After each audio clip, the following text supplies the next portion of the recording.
सब अपने अपने घरों पे बहुत अच्छे होंगे, अपना ध्यान रख रहे होंगे class. So third class, all of you take out your English book, take out chapter number 14, page number 83, the sparrow. तो आज हम अपने ऐसे 2 का लास्ट चैप्टर करेंगे, द स्पैरो। तो all of you take out your copies, take out your books class, all of you fast. अपनी अपनी बुक्स निकालो class.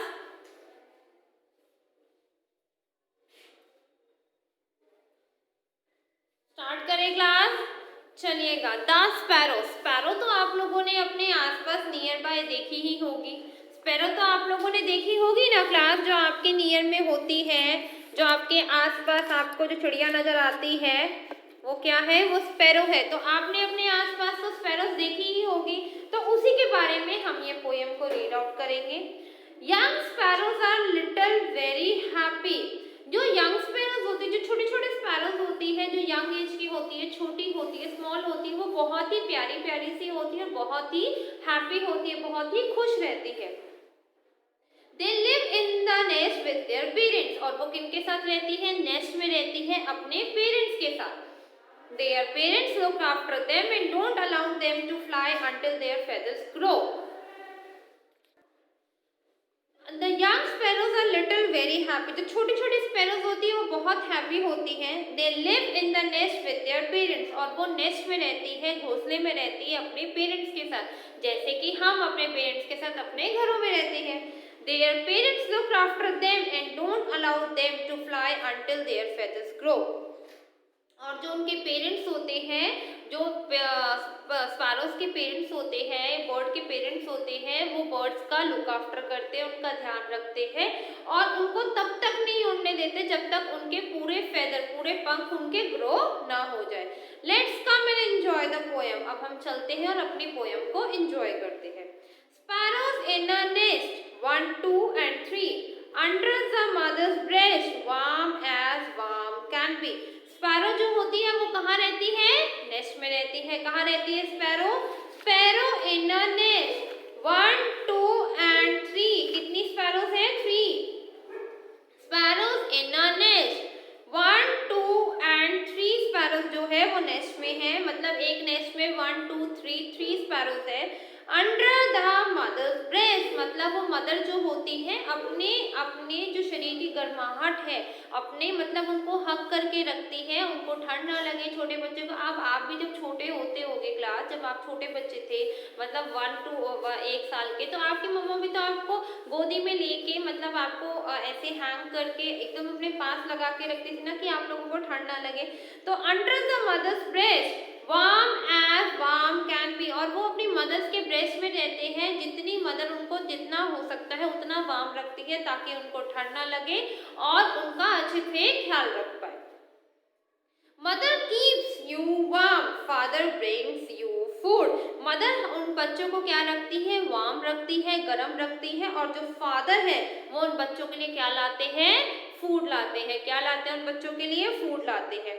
Troubles you have none, happy little brood. Troubles मतलब जो प्रॉब्लम्स है, जो problem उनको वो देखने को ना मिले खाने से लेके।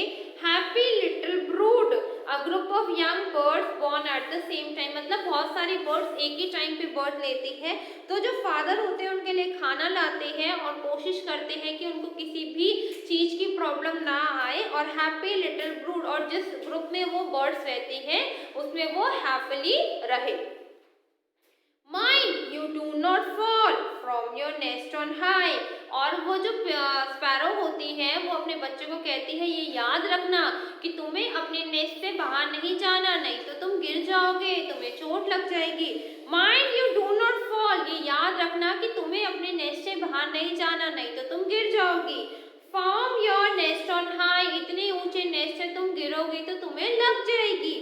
You have no feathers yet, so you cannot fly। तुम्हारे पास अभी भी कोई भी पंख नहीं आए हैं, तो तुम इस वजह से उड़ नहीं सकती। ये बात मदर बर्ड अपनी बर्ड्स को समझा रही थी, यंग बर्ड्स को। मदर बर्ड अपनी यंग बर्ड्स को समझा रही थी कि आप लोगों ने नेस्ट से नीचे नहीं गिरना, नहीं तो आप लोगों को चोट लग सकती है और आप लोगों ने अपने नेस्ट से तब तक नहीं फ्लाई करना जब तक आप लोगों के पूरी तरीके से फेदर नहीं आए। When your feathers grow, जब आपके feathers grow हो जाएंगे on a sunny day, एक अच्छे दिन पे जब धूप होगी, you shall learn to fly, तो हम आपको उड़ना सिखाएंगे। चिप चिप अवे की कैसे आवाजें करते हुए आपने एक जगह से दूसरी जगह पर जाना है।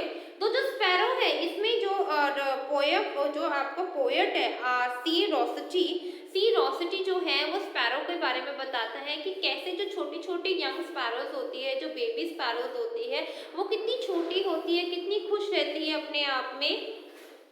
एंड सेकेंड थिंग कि वो अपने पेरेंट्स के साथ कितना अपने आप को सिक्योर समझती है और उनके पेरेंट्स उनको समझाते हैं कि आपने फ्लाई नहीं करना जब तक आपके फेदर्स ना आए, आपने कहीं नहीं जाना अपने पेरेंट्स के बिना, बिकॉज अभी आप लोग बहुत छोटे हो, आपने नेस्ट से बाहर नहीं देखना, बिकॉज आप अगर नेस्ट से बाहर देखोगे तो आप गिर सकते हो, आपको चोट लग सकती है। तो ये सारी बातें मदर बर्ड अपने यंग बर्ड से कर रही थी। तो क्लास एक बार आप लोग यहाँ तक रीड करो, उसके बाद हम दोबारा से एक बार रीड करेंगे इस चैप्टर को, दोबारा से हम रीड करेंगे। Read it till here class.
Read करा क्लास, यहाँ तक रीड करेंगे, यहाँ तक आप लोग, उसके बाद हम आगे चलेंगे। एक बार यहाँ तक रीड करो क्लास।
ओके क्लास, एक बार हम दोबारा से रीड आउट करते हैं। Young sparrows are little happy birds, जो छोटी छोटी स्पैरोज होती है वो बहुत खुश होती हैं। They live in the nest with their parents, और वो नेस्ट में रहती है अपने पेरेंट्स के साथ। Their parents look after them and don't allow them to fly until their feathers grow, और उनके पेरेंट्स उनको अलाउ नहीं करते जब तक उनके फेदर्स ग्रो नहीं होते। तो अब हम पढ़ते हैं इस पोएम को। Sparrows in a nest 1 2 3 under mother's breast warm as warm can be. जो स्पैरोज होती है नेस्ट में, वो 1 2 3 स्पैरोज रहती है नेस्ट में, और वो उनको जो उनकी मदर होती है अपने अंदर बहुत ज़्यादा गर्माहट दे के रखती है। As warm as can be, कि जितना गर्म उनको रख सकती है उतना गर्म रखती है। मदर कीप्स यू वार्म, जो उनकी मदर होती है बर्ड्स की, वो उनको वार्म रखने की कोशिश करती है, उनको गर्म रखने की कोशिश करती है ताकि उनके बच्चे को ठंड ना लगे। फादर ब्रिंग्स यू फूड, और जो फादर बर्ड होते हैं वो बच्चों के लिए फूड लेके आते हैं। Troubles you have none happy little brood, और जो छोटे छोटे यंग वंस जो लिटिल बर्ड्स हैं उनको कोई ट्रबल ना हो, उनके पेरेंट्स ये ध्यान रखते हैं। हैप्पी लिटिल ब्रूड, जो यंग वंस रह रहे हैं ग्रुप में। Mind you do not fall from your nest on the high, और ये ध्यान रखना कि आपको अपने नेस्ट से फॉल नहीं होना, नहीं तो आपको चोट लग सकती है।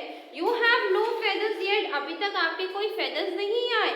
सो यू कैन नॉट फ्लाई, तो इस वजह से आप फ्लाई नहीं कर सकते हो। When your fathers grow, जब आपके फेदर्स ग्रो हो जाएंगे, जब आपके पंख आ जाएंगे, ऑन अ सनी डे, एक अच्छे दिन पे, you shall learn to fly, तो हम आपको उड़ना सिखाएंगे कि कैसे आप लोग चिप चिप चिप करके, मतलब एक साउंड निकाल के, चिप मतलब एक साउंड होती है बर्ड की, ची ची ची ची ची, हम हिंदी में कहते हैं ना, वो बर्ड्स अपना साउंड बोलती है और फ्लाई करना स्टार्ट करती है। एक बार दोबारा से रीड करो क्लास, ताकि आपको पूरा ध्यान से समझ में आ जाए।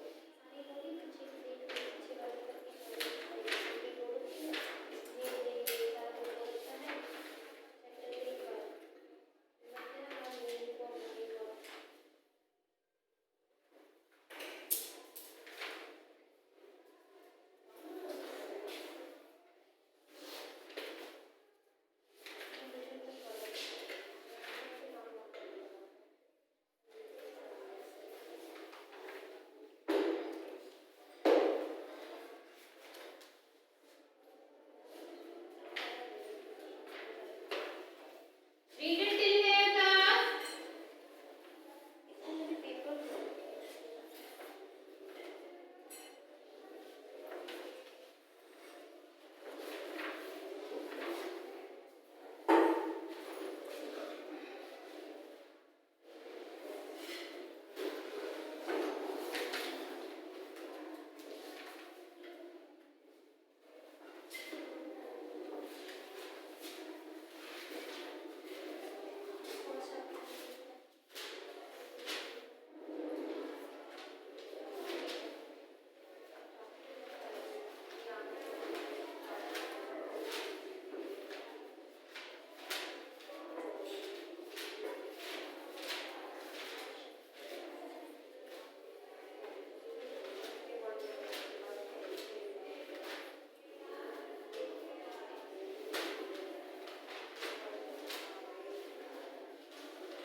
All of you understood till here, class?